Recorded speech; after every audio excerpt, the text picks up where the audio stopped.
ఇది బట్టి విక్రమార్క గారు. పార్టీకి సంబంధించిన నాయకత్వం కానీ రాష్ట్ర ప్రభుత్వం కానీ రాష్ట్ర ప్రజలపైన ఏదో రకంగా పెద్ద ఎత్తున పడి పన్నుల పేరు మీదనో లేదా ఇంకో దాని పేరు మీదనో వాళ్ళ రక్తాన్ని పీల్చాలనేటువంటి ఆలోచనతో రాష్ట్ర ప్రభుత్వం ఉంది. అన్ని రిజిస్ట్రేషన్లు ఆపి పెద్ద భయాందోళనకు గురి చేస్తా ఉన్నారు. ఈరోజు రాష్ట్రంలో మీరు ఎల్ఆర్ఎస్ కడితేనే రిజిస్ట్రేషన్ అంటున్నారు. రిజిస్ట్రేషన్ ఆపే హక్కు మీకెవడిచ్చిందండి? మేము రాష్ట్ర ప్రజలందరూ కూడా కాంగ్రెస్ పార్టీ పక్షాన విజ్ఞప్తి చేస్తా ఉన్నాం. భయపడబాకండి. నేను నిన్న మొన్న ఇప్పటిగా మీరు తీసుకొచ్చిన అప్పులన్నింటినీ కట్టడానికి ఆ అప్పుల భారం ఈరోజు ప్రజల మీద వేస్తా ఉన్నారు. ఈ రకంగా ఇది మంచిది కాదని మేము గతంలో కూడా చెప్పాం. ఇంకా 2-3 సంవత్సరాల తర్వాత ఇంకెట్లా ఉంటుందో ఒక్కసారి ఆలోచిస్తేనే భయాందోళనగా ఉంది. ఈ భారాన్ని భరించలేక ఒక అర్థం చేసుకుని ఒక కంక్లూజన్కి వచ్చారు. ఎన్నికలు ఎప్పుడు వస్తాయా, దీన్ని ఎప్పుడు ఓడిద్దామని. మీరెవరు ఆందోళన పడబాకండి అని చెప్పి నేను వారికి విజ్ఞప్తి చేస్తూ, వీలైతే అసలు కట్టబాకండి. మీ అందరికీ వెసులుబాటు కలిగిస్తాం. వాళ్ళకి వీలైతే కట్టబాకండి, మీకు అందరికీ వెసులుబాటు కలిగిస్తాం. ప్రజల రక్తమాంసాలు పీలుస్తున్నారు. ఆనాడు ప్రతిపక్షంలో ఉన్నప్పుడేమో ఎల్ఆర్ఎస్కు ఫీజు కట్టండి అంటే రక్తమాంసాలు పీల్చేస్తున్నారు అని. మరి వాళ్ళ బట్టి విక్రమార్క గారు సమాధానం చెప్పాలా? మరి మీరు కూడా ఇప్పుడు రక్తమాంసాలు పీలుస్తున్నారా? లేక ఫీజులు కట్టమని ఏదైతే సేమ్ మేము ఏదైతే ఫీజు చెప్పామో అదే పెట్టి మీరు మార్చి 31 లోపల కట్టాలని చెప్పి మెడ మీద కత్తి పెట్టి ఈ రాష్ట్రంలోని మధ్యతరగతి ప్రజల రక్తమాంసాలను తాగుతున్నారా? చెప్పాలి.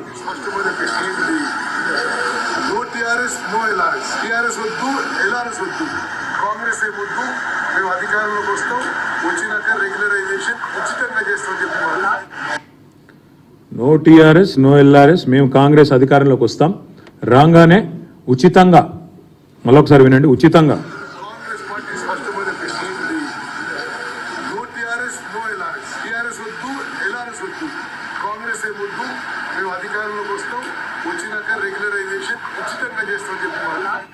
మేము అధికారంలోకి వస్తాం, రాగానే ఉచితంగా చేస్తాం. ఇది ఆనాడు ఉత్తమ్ కుమార్ రెడ్డి గారు, ఇది సీతక్క గారు. అంటే దోచుకోవడానికి, దాచుకోవడానికి, ప్రజల దగ్గర చిల్లికి అవ్వలేకుండా చేయడానికి ఇదొక నాటకం. ఈరోజు వీళ్ళు ముగ్గురు మంత్రులు, ఒకరు ఉప ముఖ్యమంత్రి, ఇద్దరు మంత్రులు, ముగ్గురు మంత్రులు సీతక్క గారు, ఉత్తమ్ కుమార్ రెడ్డి గారు, కోమటిరెడ్డి వెంకటరెడ్డి గారు. కోర్టుకు పోయిన కోమటిరెడ్డి వెంకటరెడ్డి గారు మంత్రి, ఎల్ఆర్ఎస్ వద్దు అని, ఎల్ఆర్ఎస్ ఉచితంగా చేస్తామని చెప్పిన ఉత్తమ్ కుమార్ రెడ్డి గారు మంత్రి, ప్రజల దగ్గర చిల్లిగవ్వ లేకుండా దోచుకోవడానికే రుసుము పెట్టినారు అన్న సీతక్క గారు మంత్రి, ఎల్ఆర్ఎస్ అనేది అసలు కట్టవద్దు, ఇది కరెక్ట్ కాదు అని చెప్పిన మన బట్టి విక్రమార్క గారు ఉప ముఖ్యమంత్రి. నేను ఇవాళ ఈ ముగ్గురు మంత్రుల్ని, ఉప ముఖ్యమంత్రి గారిని, కాంగ్రెస్ పార్టీ ప్రభుత్వాన్ని ఇవాళ నేను సూటిగా అడుగుతా ఉన్నా.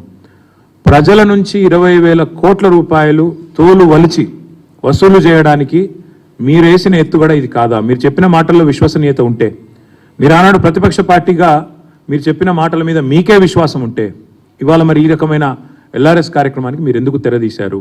మార్చి 31 లోపల ఖచ్చితంగా కట్టి తీరాలి అని మీరు ఏదైతే చెప్తున్నారో ఇది మరి ఎంతవరకు సమంజసం మీరే చెప్పాలా. ఎందుకంటే ప్రభుత్వంలో లేనప్పుడు, ప్రతిపక్షంలో ఉన్నప్పుడేమో ఫ్రీగా చేస్తామని చెప్పి ఊకదంపుడు ఉపన్యాసాలు ఇచ్చారు, ప్రజలకు అబద్ధాలు చెప్పి అధికారంలోకి వచ్చారు. ఎల్ఆర్ఎస్ మీద న్యాయ పోరాటం ఏమైంది? వెంకటరెడ్డి గారిది పిల్లి ఏమైంది? చెప్పాలి. అందుకే మేము అనేది, బట్టి గారు చెప్పిన మాటలు వట్టి మాటలను తేలిపోయింది. అసలు ఎల్ఆర్ఎస్ కట్టవద్దని చెప్పింది ఉత్తదని తేలిపోయింది. ఉత్తమ్ కుమార్ రెడ్డి గారు ఫ్రీగా చేస్తాం ఎల్ఆర్ఎస్ అన్నారు, మరి ఆయన క్యాబినెట్లో ఉన్నారు. ఇవాళ ఆయన క్యాబినెట్, ఆయన ఏ మంత్రివర్గంలో అవుతున్నారో ఆ క్యాబినెటే ఎల్ఆర్ఎస్ కట్టాలని చెప్తా ఉంది. అదేవిధంగా సీతక్క గారు చిల్లిగవ్వలేదు ప్రజల దగ్గర అన్నారు, మరి వారు కూడా ఈరోజు సమాధానం చెప్పాలి. ఇవన్నీ తప్పకుండా ప్రజల తరపున మేము అడుగుతా ఉన్నాం, తప్పకుండా వారు మరి స్పందించాలని చెప్పి కూడా డిమాండ్ చేస్తూ ఉన్నాం.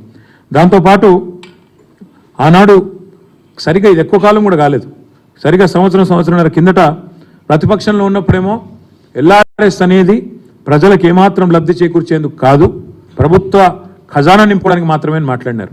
కానీ ఈరోజు మళ్ళీ నాలిక మడతేసి ఇష్టం వచ్చినట్టు ఉచితంగా చేస్తామని చెప్పి, అసలు కట్టవద్దని చెప్పి, న్యాయ పోరాటం చేస్తామని చెప్పి, టీఆర్ఎస్ వద్దు, ఎల్ఆర్ఎస్ వద్దు, టీఆర్ఎస్ వద్దు, కాంగ్రెస్ ముద్దని చెప్పి, ఇవాళ అధికారంలోకి వచ్చిన 2 నెలల తర్వాత 20,000 కోట్ల రూపాయల భారాన్ని మధ్యతరగతి ప్రజల మీద మోపే ఏదైతే ప్రయత్నం ప్రభుత్వం చేస్తున్నదో దీన్ని తప్పకుండా విరమించుకోవాలి.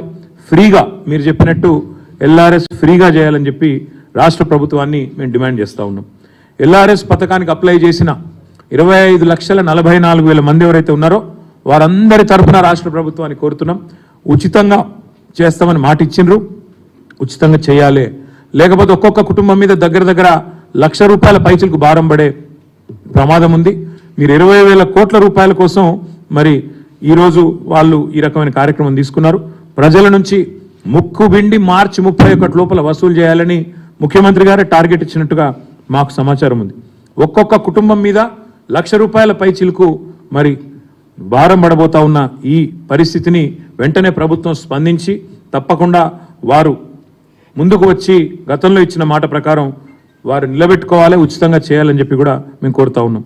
పేద ప్రజలు ఆనాడు బట్టి విక్రమార్క గారి మాట, పేద ప్రజలు కష్టపడి పోగేసుకున్న ఒక్కొక్క రూపాయిని కష్టపడి కొన్ని ప్లాట్లలో పెట్టుబడి పెడితే దాన్ని లాక్కుంటుంది ప్రభుత్వం. ఇవాళ మరి రిజిస్ట్రేషన్ చేయమని మెడ మీద కత్తి పెట్టిందని చెప్పి విక్రమార్క గారు ఆనాడు అసెంబ్లీలో మాట్లాడిన మాట.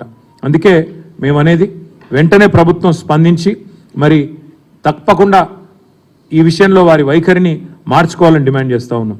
ఆ రోజు బట్టి విక్రమార్క గారు చేసిన డిమాండ్ని నేను పునరుద్ఘాటిస్తూ ఉన్నా. రిజిస్ట్రేషన్ ఆల్రెడీ అయిపోయింది, మళ్ళీ ఎల్ఆర్ఎస్ ఎందుకు కట్టాలి? అసలు ఎల్ఆర్ఎస్ కట్టకపోతే రిజిస్ట్రేషన్ ఆపే అధికారం మీకు ఎవడిచ్చిండు?